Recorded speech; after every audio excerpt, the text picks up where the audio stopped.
Hey, what's up? This is Vasu from Amorphia / Hellhots. Today I will show some of my guitars that I use for live shows and in the studio. Yeah, this is the first one. My main guitar. This is the Jackson RRX24 with 24 frets. It's a neck through design, pretty heavy, and loaded with Seymour blackouts. Pretty nice. And the highlight of the guitar is the Goto bridge, the floating bridge. It's pretty solid. You can see the blocks, pretty solid. And this is the main guitar that I use for live situations. And next is my Jackson KVXT. This is my backup guitar for all tuning, for all the albums and stuff. This also I use for live situations as a backup guitar. And this also it's a neck through construction, single body, and it's with EMG XC pickups. It's a passive pickup with a 3-way toggle switch. Pretty solid guitar, 24 frets. And this is my second live guitar.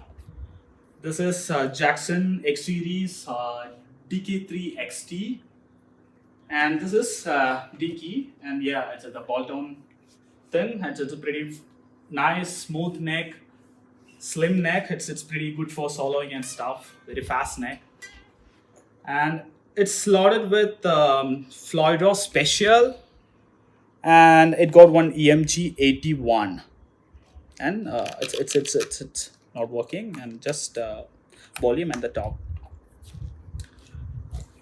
And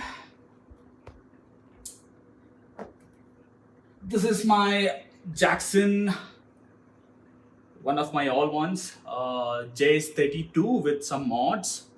Have removed the neck pickup for better sustain and solid feel. It's also a bolt-on construction with a very thin neck and very fast neck, and it's pretty nice for shredding and stuff. And the thing is, the bridge is little modded. It's actually Floydor Special with some saddle replacements and stuff, with better alloys and stuff. And it just got only one volume pen, and it has EMG 85, because I use this guitar for detuning songs from our first albums and stuff, Amsterdam. So I use EMG 85. It has that much bass feel to it compared to the 81s. So I prefer this for low tuned songs. This is the first guitar that I use for recording Amsterdam. This is in the detuning, and the gauge is 1046. It's pretty good for doing the chugging, riffing and stuff. I recorded the entire album on this one, the Amsterdam, that was released in 2018. And I use the Jackson RRX 24 for recording the Merciless Strike, and it's also it's in E tuning, E standard, with the gauge of 10 to 46. Pretty solid one. And I recorded both Merciless Strike and the third album Lethal Dose as well on this guitar. It's a monster one. Yeah. Yeah, this is the KVXT. This is also with 10 to 48 gauge Diadario and Maxell.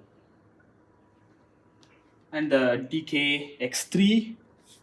It's also with the gauge of 10 to 48. And the JS32-1, this is also with the gauge of 10 to 48.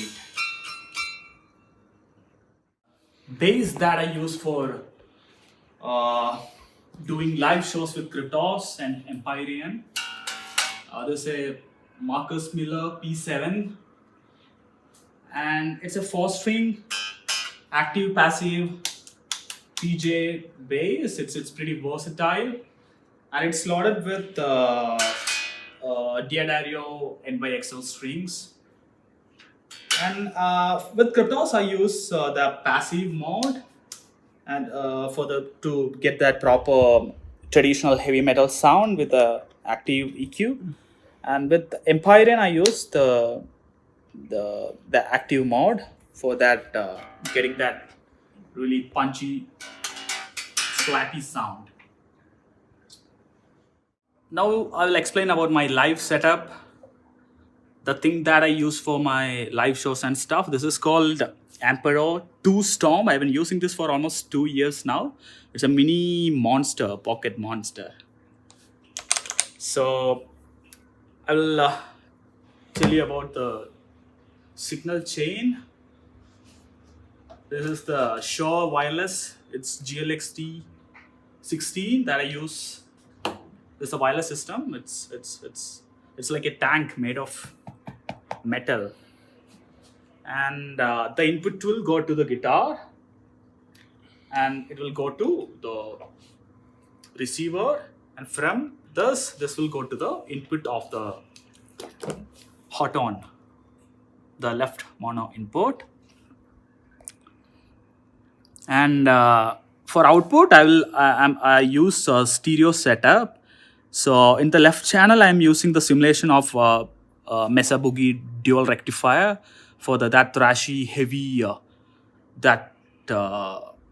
tone. And for the right channel, I use Engel Powerball. That's also solid metal guitar high gain amp simulation. So I take 2 mono outs, and I will split it to 2 DI boxes, and I will pan it to 2 PA speakers. So I'll get the proper wide metal sound from this. It's like a real amp thing.